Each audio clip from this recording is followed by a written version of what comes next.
Hi friends, welcome back. तो ये देखो वीडियो में, हिंदू जहाँ जाते खुशहाली आती, हम जहाँ जाते दंगे करते। हम नहीं बोल रहे हैं, दे आर रियलाइजिंग कि भाई क्या होता है। देखते हैं।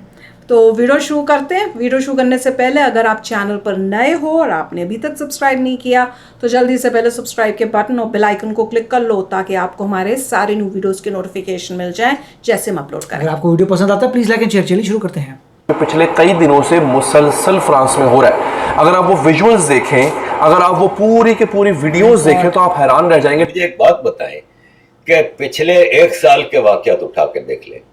राम जन्म उत्सव हुआ, हनुमान जन्म उत्सव हुआ, गणपति पूजा हुई, शिवरात्रि हुई, दिवाली हुई, होली हुई, हिंदुओं के ऊपर पथराव हुए, बाकायदा मस्जिदों से पथराव हुए। दुनिया कहां से कहां पहुंच गई, इसलिए बहुत जरूरी है कि हम होश के नाखून लें और आंखें अपनी अब खोलें। ईद आई जिसमें लाखों जानवर काट दिए गली कूचों में। हिंदू मिठाइयां बांट रहे हैं, मुसलमानों को मिठाइयां खिला रहे हैं। किसी ने पथराव नहीं किया, किसी ने ये नहीं कहा कि भाई साहब भी हमारे इलाके में क्यों कर रहे हो। स्टिक्स के मुताबिक नाज़रीन 500 पब्लिक बिल्डिंग्स जलाई जा चुकी हैं। 500 इन लोगों को गिरफ्तार किया जाता है ना, तभी ये इंसान के बच्चे बनते हैं।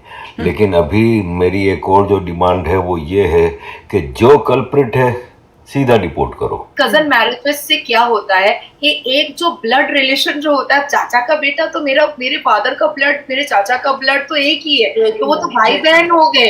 तो ये बहुत खराब लगता है कि बचपन से हम जिसको भाई बोलते हुए आ रहे हैं, भैया भैया, उसको हम रात में सैया बना लिए। तो फ्रांस में 9% मुसलमान है। यूरोप में सबसे ज्यादा मुसलमान अगर किसी मुल्क में है परसेंटेज के हिसाब से फ्रांस में, जिन्होंने इनको पनाह दी, जिन्होंने इनको एक्सेलेंट जिंदगी दी, जिसका ये अपने मुल्कों में तस्वुर नहीं कर सकते थे, जितना यूरोप में पाकिस्तानी। हेलो फ्रेंड्स, जय हिंद। हिंदुस्तान स्पेशल में आपका स्वागत है। दोस्तों, पाकिस्तानी मीडिया ये चर्चा कर रहा है कि देखो कैसे फ्रांस शरणार्थियों की वजह से धू कर जल रहा है। फ्रांस में दंगे शांत होने का नाम नहीं ले रहे और फ्रांस की सरकार फ्रांस में मार्शल लॉ लगाने की सोच रही है। पाकिस्तानी मीडिया यह बता रहा है कि हम जिधर भी जाते हैं वहां दंगे शुरू हो जाते हैं। ये हमारी मानसिकता ही है कि हम हर जगह उत्पात मचा रहे हैं। भारत अमेरिका तकनीकी समझौते द्वारा समर्थित रिलायंस अपने made in India end to end 5G stack और रेडियो को निर्यात करने की योजना बना रहा है। भारत और अमेरिका ने ऐसे समझौतों पर हस्ताक्षर किए हैं जो दोनों देशों के लिए सुरक्षित और भरोसेमंद दूरसंचार और लचीली आपूर्ति श्रृंखला बनाने की दिशा में मिलकर काम करने का मार्ग प्रशस्त करते हैं। रिपोर्ट में कहा गया है कि दूरसंचार से संबंधित हार्डवेयर के निर्माण में शामिल विभिन्न कंपनियों उपकरण प्रतिस्थापन अभियान से लाभकारी हो रही हैं, जिसे सरकार ने विश्व स्तर पर शुरू किया है। फ्रांस में क्या हो रहा है, बहुत से लोग इस पे अफवाह साजी कर रहे हैं। बहुत से लोगों को नहीं पता कि एग्जैक्टली फ्रांस जल क्यों रहा है। एक ऐसा यूरोपीय मुल्क जो कि बहुत तरक्की याफ्ता मुल्क है, जहाँ पे लोग हमारे पाकिस्तानी जाना चाहते हैं वहाँ पे बहुत बड़ी तादाद में, लेकिन एक ऐसा मुल्क जो कि इस वक्त पाकिस्तान से भी बदतर हालत में है। 9 मई का जो वाकया हुआ और 9 मई के दिन जो आपने देखा, जो कुछ भी आपने देखा वो एक दिन की बात थी। उस दिन में भी उतना कुछ नहीं हुआ जो पिछले कई दिनों से मुसलसल फ्रांस में हो रहा है। अगर आप वो विजुअल्स देखें, अगर आप वो पूरी की पूरी वीडियोस देखें तो आप हैरान रह जाएंगे। लग रहा है जैसे किसी ना इस पूरे मुल्क में पुलिस कभी थी नहीं। यहाँ पर मुसलसल डाकुओं का राज है। मुझे एक बात बताएं कि पिछले एक साल के वाकयात उठा के देख ले। राम जन्म उत्सव हुआ, हनुमान जन्म उत्सव हुआ, गणपति पूजा हुई, शिवरात्रि हुई, दिवाली हुई, होली हुई, हिंदुओं के ऊपर पथराव हुए, बाकायदा मस्जिदों से पथराव हुए। शर्म आनी चाहिए। हम मुसलमानों के इलाके से तुम कैसे लेके निकले? अबे तुम्हारे बाप का मुल्क है। बिल्कुल। लेकिन मैं हैरान हूं कि मुसलमानों की इतनी खूनी, ब्लडी, भयानक ईद आई जिसमें लाखों जानवर काट दिए गली कूचों में। हिंदू मिठाइयां बांट रहे हैं, मुसलमानों को मिठाइयां खिला रहे हैं। किसी ने पथराव नहीं किया, किसी ने ये नहीं कहा कि भाई साहब भी हमारे इलाके में क्यों कर रहे हो। बेसिकली देखें, मेरे शैतानी दिमाग में एक ख्याल आया है पिछले हफ्ते, जिस पर मुझे पूरी एक वीडियो बनानी है।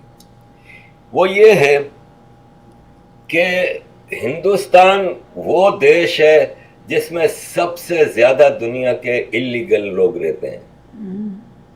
आज के मुसलमानों का भी हिंदुस्तान में मुसलमान हिंदुस्तान इनको चाहिए। आज भी इनके जहन में वो गजवा हिंद का कीड़ा भरा हुआ है। तो ये इलीगल है। इन्होंने अपने लिए एक अलग देश बनाया था, जाते वहां पे, जो नहीं गया वो इलीगल है।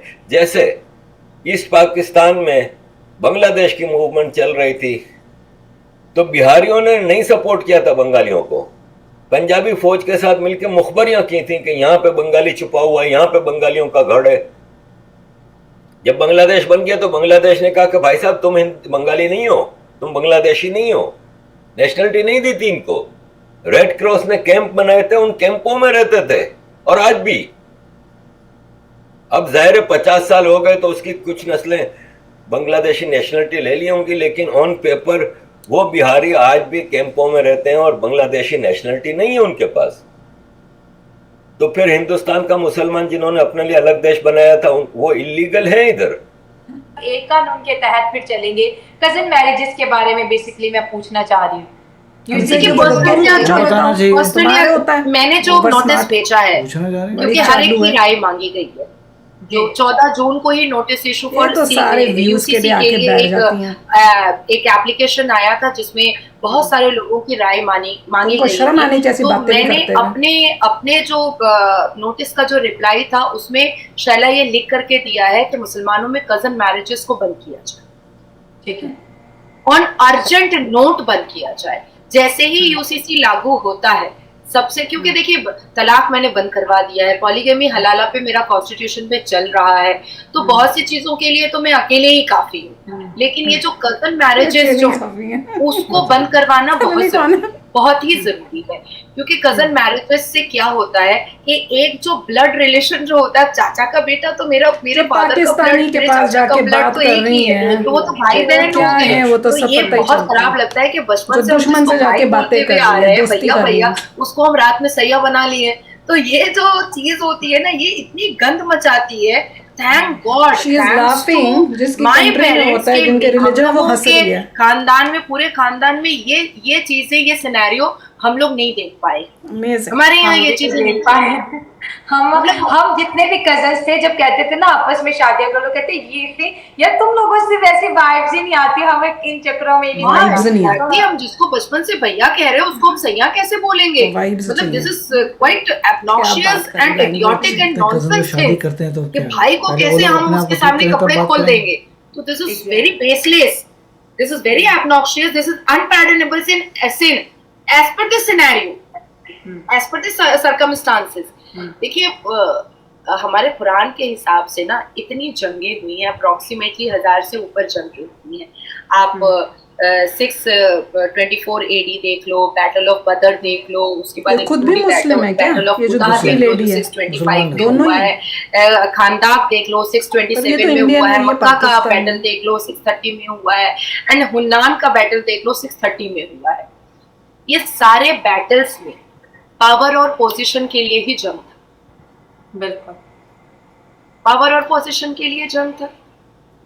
तो ये जो हम सोचते हैं ना कि इस्लाम बहुत सुकून वाली चीज है, ये जो शरिया है इसमें सारी खूबसूरत चीजें हैं, नहीं।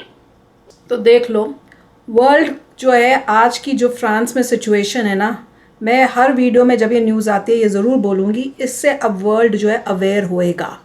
अब उनकी आंखें खुलेंगी कि ये कितनी मेजर प्रॉब्लम है कि रेडिकलाइज्ड जो लोग हैं अगर वो आपके देश में आ गए तो आपका देश तबाह हो सकता है। और सबसे ज़्यादा शॉकिंग था जब उन्होंने बताया कि इंडिया में सबसे ज़्यादा ये प्रॉब्लम है।